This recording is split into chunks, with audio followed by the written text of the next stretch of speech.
Hello and welcome to the Breaking Free podcast. I'm your host, Nathan Francis, and today I'm very grateful to be joined by Quanti Mama and Jodi. I found Jodi through a mutual friend of ours. I'm mentoring their son, and she recommended I speak to Jodi. And I sent her a message last week, and we had a phone call, and we've made it happen today. Jodi does a lot of things, actually. Jodi runs Quanti Mama, which is a high vibe home birthing facility that they're building, like what I've just heard then, it's also a website, so quantimama.com. You can find Jodi on there. She does home birthing, homeschooling, and I'm not sure what else, but there's heaps of cool stuff there. And yeah, I'm looking forward to this chat today about what Jodi does, how she got to where she is now, and everything else that will come up today. So Jodi, welcome to the show today. I'm looking forward to this conversation. Yeah, thank you, Nathan. Obviously, I'm delighted to be here because I think we share a lot of really beautiful ideologies together too. I love what you're putting out there, and oh gosh, the thing that men need to hear, and young men need to hear. It's so vital. I agree. I agree. Hmm. So Jodi, tell me about, so you were a paramedic for 20 years and Yeah, then yeah, you sort of 18. did a Yeah, massive detour this way and I now you're did. doing home birthing and homeschooling. How did all that start? Well, it's funny. I mean, I've been someone who's always been interested in lots of different things, and I think one thing I'm really grateful for is the last 4 years. I mean, I'm definitely not grateful for a lot of the fuckery that came around with that. I don't know. This might be PG actually, No, so it's not. Swear, it's apologies. fine. Good. Okay. I am known for swearing.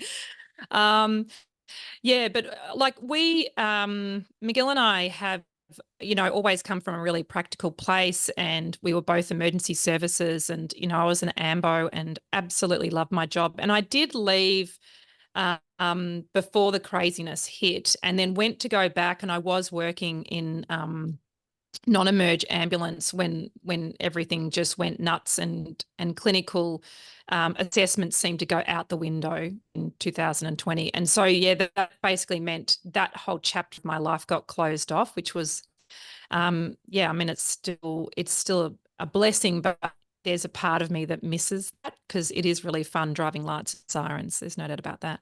But there was always interest in other things. And I think what happened around 2020 was something dropped in where I just thought I need to keep talking to people about how powerful they are, and really reawakening to their inner resources, not teaching them. People don't need to be taught. They need to remember. They need to Mm. remember themselves. And I think that's something that you really resonate with as well. And so the ways that I help people remember themselves was through High Vibe Birth, which was a course that I wrote. And that's just my love affair with birth, just gifted to other expectant parents, which is just about um, wrestling back birth with to bring it back into the family unit, because it has become so industrialized, and there's such a language of permissiveness in there. Oh, they won't let me do this, or I'm not allowed to do that, or I'm allowed to go to this many weeks. And I'm like, this is nuts, man. This whole thing started off with a bit of mummy and daddy time, for want of a better word. So no one else was involved. They're like the most intimate experience you can have as a human. That's how that life got created, right? And from there, we suddenly just keep putting it further out. If you think of ourselves as, this orbit of sort of multiple dimensions, we just keep handing birth further out, which is just wild to me when it started as like the seed or the acorn within the body, right? So from an energetic perspective, it's not congruent with what's actually happening with this growing child. Anyway, so that was the birth thing, right? That's kind of where my mind's at with that. Empowering expectant parents to know that um, they are right to listen to their inner wisdom, and advocate for their child and themselves, because birth is, in my experience, like probably, if not the most transformational, it would be one of the most transformational experiences you can have. I think another one that I would have seen a lot of, obviously, in ambulance was near-death experiences as well. So, Ooh. they tend to be the massive pivots in people's life, but the birth thing has been watered down so much that we give it away all the time, like so much so that we book in for surgery to remove this child from us. And there are obviously always times where it's appropriate, but there is a gazillion times where it's not. So that's one side of Quanti Mama. But funnily enough, when I was birthing Quanti Mama, which I call my fifth child, I was looking to marry up mother and quantum because I want to bring people into the awareness of the quantum field. And the funny thing is, I couldn't get the name I wanted, but what was available was Quanti Mama, which is really funny because it translates to many mothers. And that's what this is moving into, is a space where we get a whole lot of mothers essentially sharing their wisdom. So I'm working with another dear friend of mine at the moment who's just rocks the curiosity thing. She's so interested in this and that and just questioning the narrative. And so there are so many ways that women, I think this is a time for women, or the divine feminine, to bring us back into self, to bring the softness back into society. And so, so I think that's infused through Quanti Mama. And so the other thing that really came through during the craziness was that we decided, no, we didn't decide to. We got forced into homeschooling at gunpoint by our then 5-year-old, who basically said, I'm not going back after the lockdowns in Victoria. And that was obviously a gift in itself too, because now we're homeschooling the 4 kids, but very much doing it.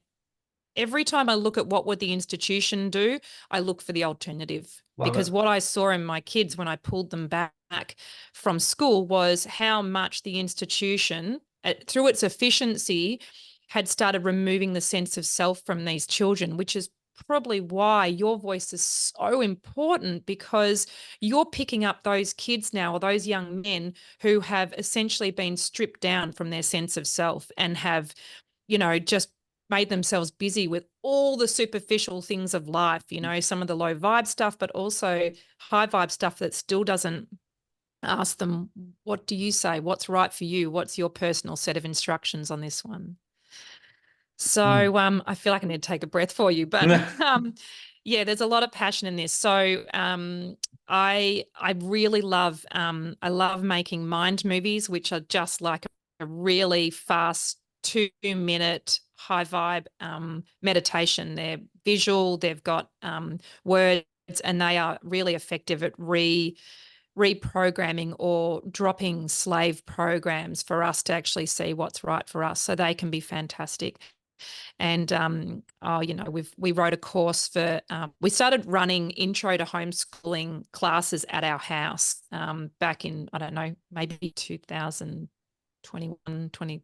I can't remember. We basically just grabbed people in the community and said, want to understand what's going on, and we just held 2-hour free sessions of just uniting in the community. And that was really interesting because the community needed uniting in that time. People weren't sure what was going on. It was very confusing in Victoria. It was like lockdown with 5 minutes notice, and people knew it wasn't right, but they didn't know how to say anything other than okay. So they did. As we know, there's so much compliance because people are really, they want to be good, kind people. And so there's that people pleasing part of us, isn't there, where we just do that. But there was questions about what was going on, I think, for kids in that time. So so that then developed into this course that then McGill and I started running, which is called Take the Leap, but ostensibly it's about deschooling the parents. And that's why I'm just so excited about all the work you're doing, because I really feel like we need to get to the parents. It's our programming that keeps these kids essentially oppressed, because they look around them for their mentors, and obviously often that's their parents and guardians and senior figures in their life for that confirmation that they're okay to listen to their own voice. And so it's the program of the parents that they just keep coming back to, going, okay, like how is my kid meant to show up in the homeschool space? And they basically replicate institutional models at home. And the kids, man, they're made for these times. So they call bullshit on that really fast. So And it's way easier to be non-compliant at home than it is in a classroom where you've got, 24 other kids with you as well. So, yeah, so QM is, I love an acronym. QM is absolutely anchored in how do we leave people in a better place? Like that's just what I'm about. And, the things I know about are the things I share about. But, we are just, we just love having high vibe conversations. We have high vibe conversations on our podcast, and it's about just finding a way through life that really honors the self and community.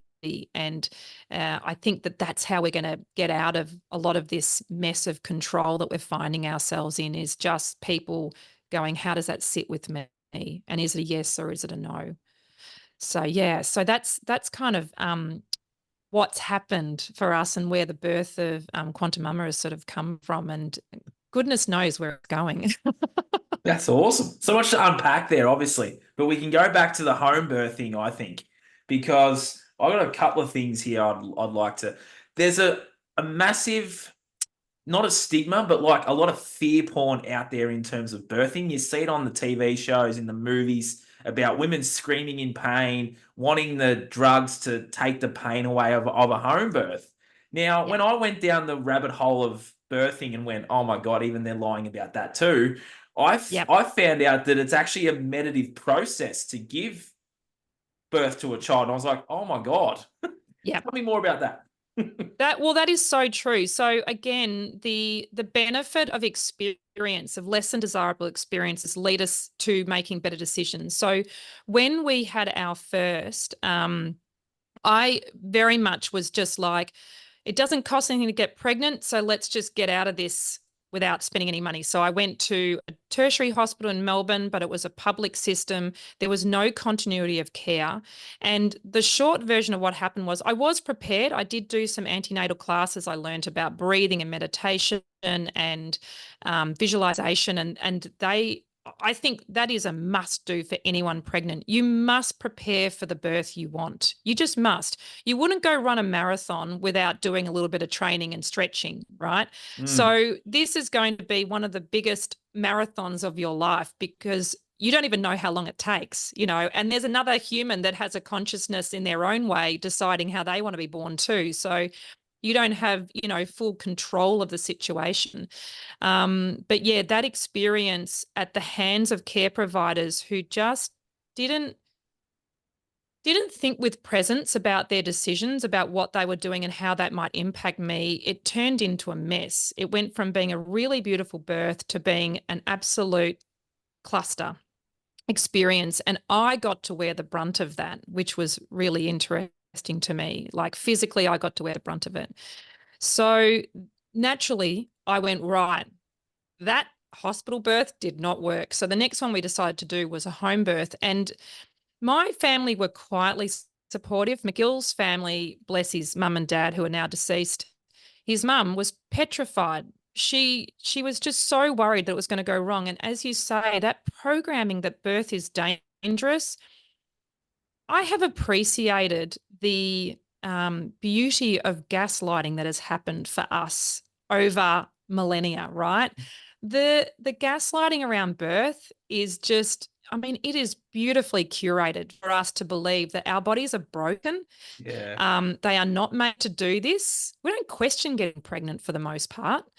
So, but we are highly sensitive to the idea that birth is somehow this terrible trauma that you have to go through and you need rescuing from. Exactly as you say, you need the meds, you need the medics, you need your whole team around you. And I'm not advocating for free birth. I had private midwives for the next three. And so, the joke was that I quite liked birth. So we kept having babies until McGill worked out what the issue was. We got that corrected. But but the whole thing was that when we had our home birth, it so this is the first home birth, our second daughter. And in fact, we have a birth film that's used in education classes. There's another thing, hilarious, Oh, isn't it? Anyway, cool. just quietly, there's a home birth. Well, I mean, it's a birth film that I made to prove that the techniques work, because I'm like, well, if I'm going to do it, I'm going to prove it. And so, Ah, yeah. So we did that too. And so that's there as public record, essentially, that you can have an ecstatic birth. And that's what our daughter's birth was. It was ecstatic. It was so ecstatic that I thought it was unremarkable because everyone else has horror stories. And again, that's just another tendril of this warped idea that we have about birth, that I didn't think it was extraordinary. So I didn't tell many people about that birth because I got that it made them feel uncomfortable. And I feel like as I emerge into the later part of my 40s, I'm getting better at going, do you know what? Birth absolutely rocks. And I mean, literally, I had someone this morning say to me, oh, I've had that injury, but I tell you, then I think about the births I've done. And I was like, oh, that injury was no big deal because of birth. And I said, oh, I love birth. I would choose birth any day of the week. In fact, I would choose birth if I had nothing else planned for the day because birth is amazing. And I think what happens is in society, we have resoundingly women who don't know what it is to step into that power. And because what happens in home, well, not even home birth, but we'll call it undisturbed birth, right?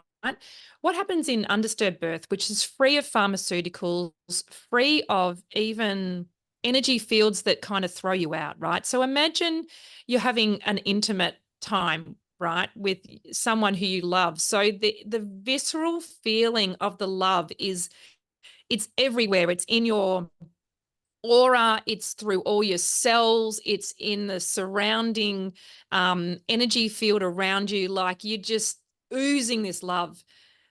That's where birth is meant to take place, in that really safe, loved, you know, experience where when you then give birth and this baby is in your arms, and then all of the hormones in your body just reveal themselves to support you in this, you realize what you can achieve in life. Like everything else will pale in comparison. It just does, because you're looking at this human that you've created in your arms, and you know how strong you are. You know where, well, you don't quite know your depths, but you've got an idea that you've got more. If you ever need to, it's a tap you just turn on. You go, I need more. Okay, I turn the tap on. I just dig a bit deeper, or I just expand into my heart and I balloon that out a bit more. Like that's what undisturbed birth can do for people. And we rob them of that every single day. We rob them of it when we talk about traumatic birth. We rob them of it when we instill our fear into that expectant mum and her baby who's also paying attention, because they experience every thought, feeling, and emotion that the mother experiences. So you got a twofer. You want to take down a pregnant woman and have some kind of impact on her birth, then talk to her about all the problems that are likely to happen, and why it's important that she gives her power away. So I think there's a feistiness in me that just can't quite believe that I talked about this the other day, the sloppiness of society where we have permitted this to occur. Does that make sense? Yeah, it does Where make sense. yeah, so we just never kind of went, oi, like maybe let's do that differently. And so I think as I ripen with age, like good wine, I feel like I'm getting greater conviction about this stuff. Women need the option to birth in spaces, and fathers need the option to birth in those spaces as well, because the father is born equally as the mother is. And what I see is that just like school, hospital is not a bad place. As I remarked earlier, I dislocated my shoulder last week. I was very grateful for hospital, and I was very grateful for pharmaceuticals the other day, as they, put the shoulder back where nature intended. However, when we birth in those places, just as when we school our children in traditional schooling systems, other interests end up having too much of a vote at the table. Does that make sense?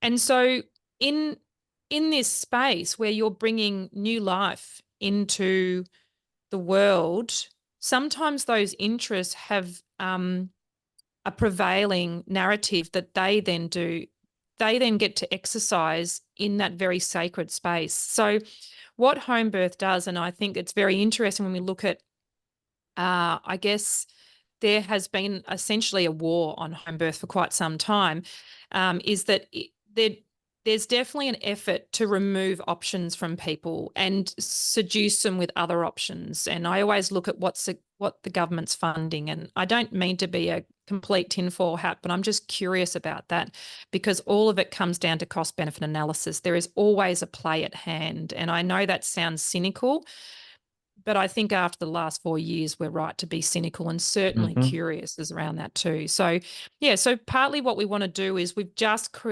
started opening up a space that we have that I actually gave birth in. It's called the Birth Sanctuary Bellarine. And it's a space that people can hire, much like it's like an Airbnb.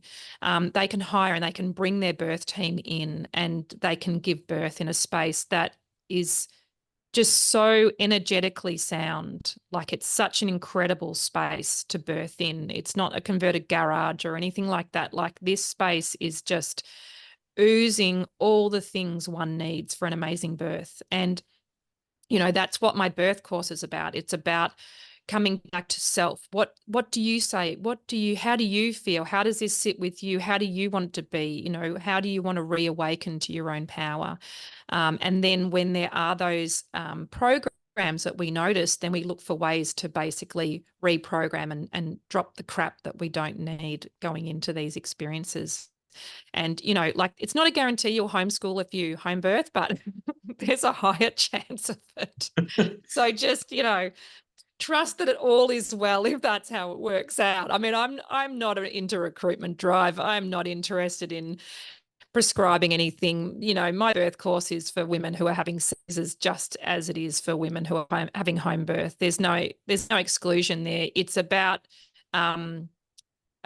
really retaining that experience as your own and feeling confident to not arm yourself, but surround yourself with people who also will advocate for you as well, rather than just give the experience away. Don't give it away because it takes 9 months to make another, so it's quite an investment. Mm-hmm. That's so much to unpack with all of that. I don't know where to start with all that actually, but you've really opened up my eyes to this stuff. It's quite powerful stuff. And how did you how did it go doing something completely different to anyone out there in society? I know the last 4 years we all did stuff that was different, but how did that go doing something completely tinfoil bodysuit like? Like, how did that go in terms of your friendship group, the community that you must have once had, and obviously your family? Like, how was the perception and the perspective of dealing with all of that as well? Like, you're Yeah, crazy about a home birth.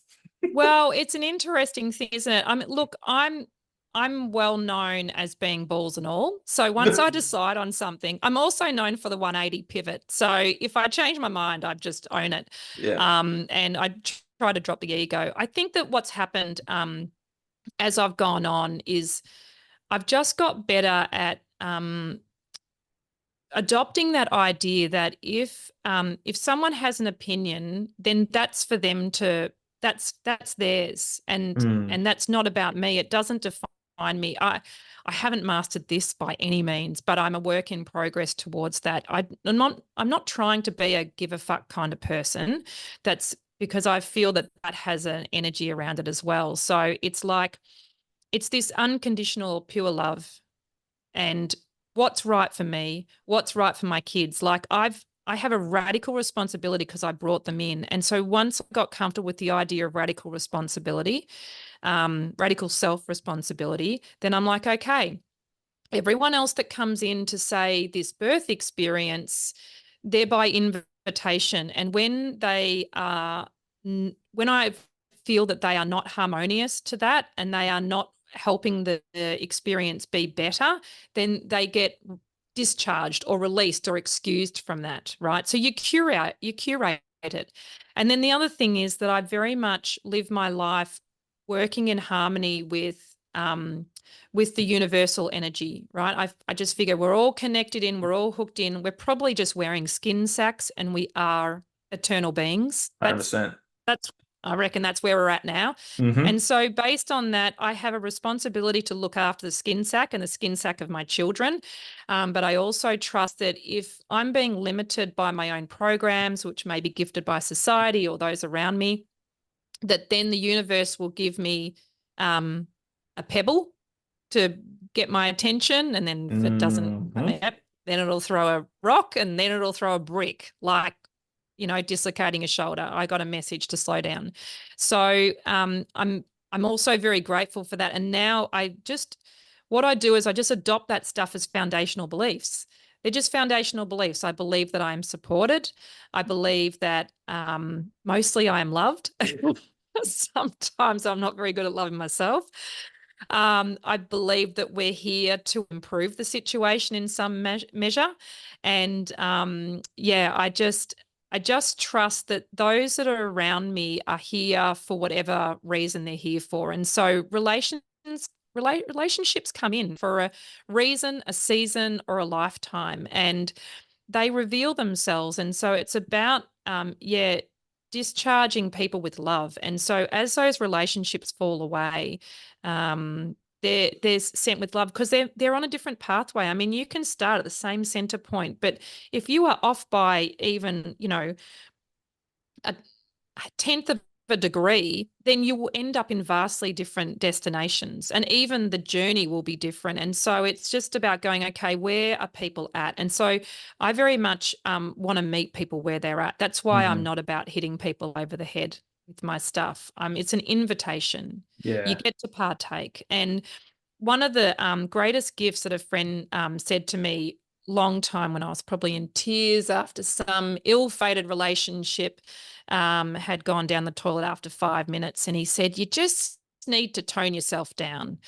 And I really appreciate those words because in that moment, I thought like, fuck, I'm not doing that.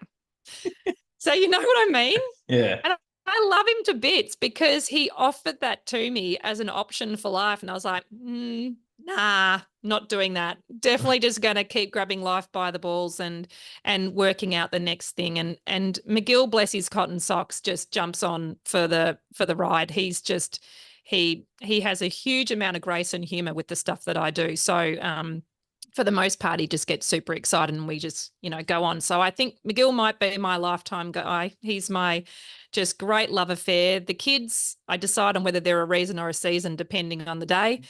They're probably a lifetime, but that's parenting, right? You want the option to bury them in the backyard occasionally. You just keep lime on hand. I'm just kidding. I'm just kidding. Obviously, if anyone's listening, I'm not really going to kill my children. I'm just going to fantasize about it, which is the right of all parents.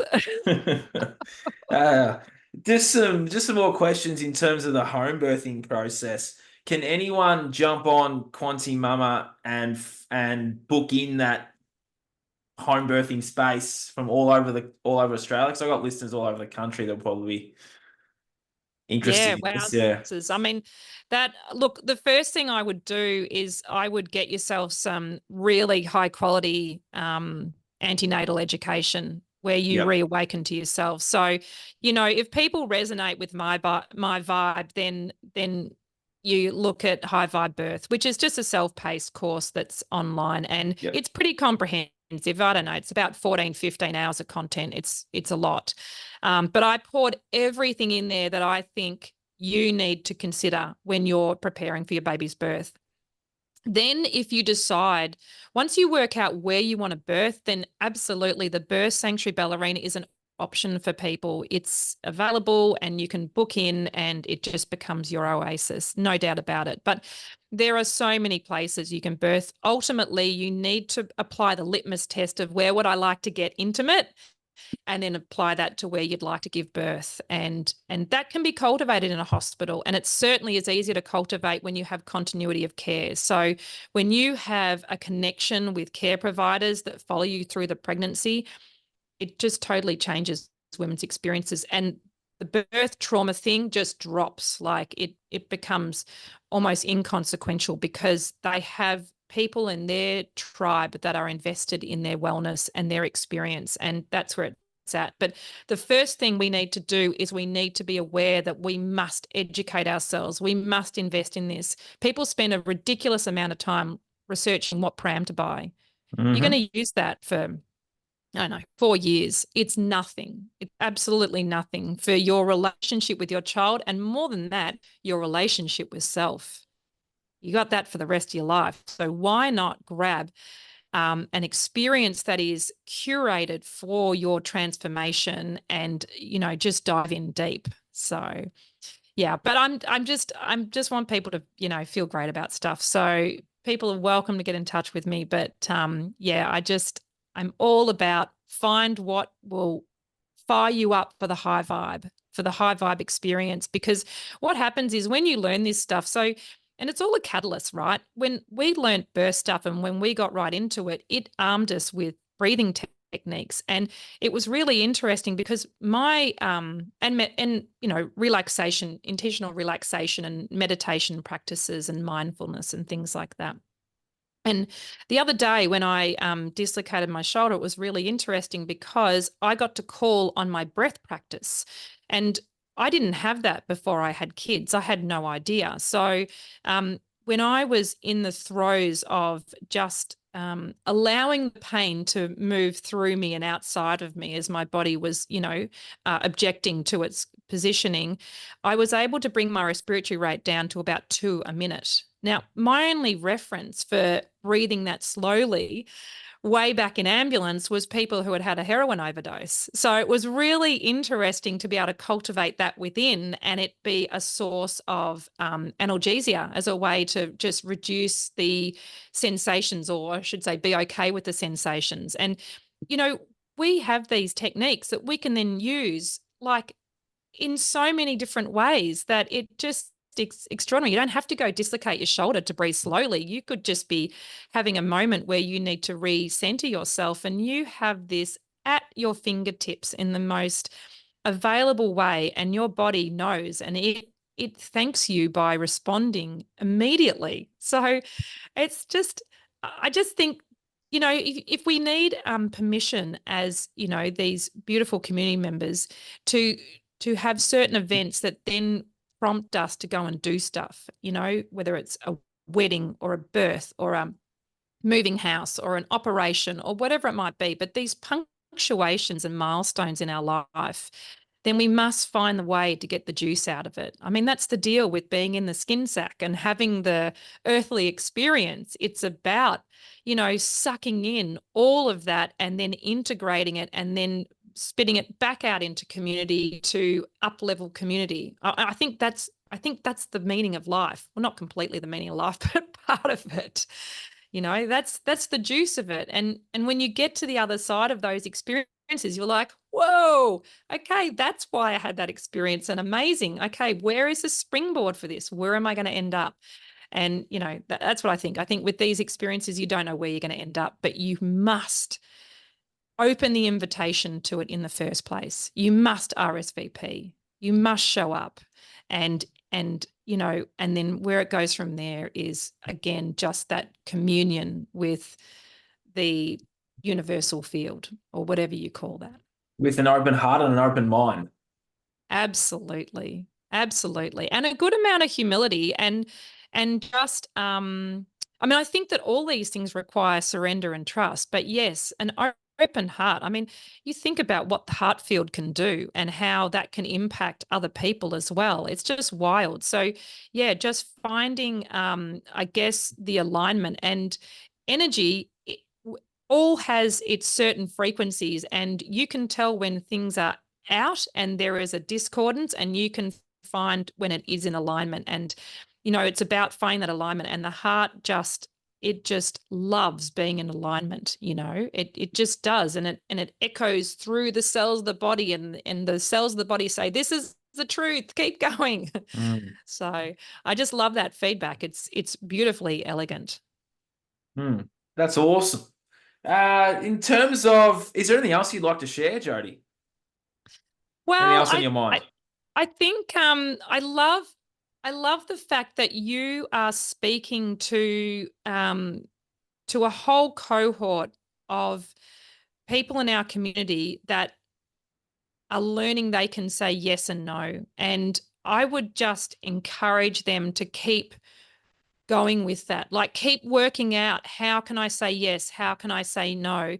I think we're going to have many more opportunities for that. And so one of the things that we say, in fact, our 8-year-old says it probably way too much in our household, but he's a great monitor for it, is that we don't do the shoulds. So we notice when a should comes up, and I think a should is a red flag and probably a program that's not our own or a condition of society.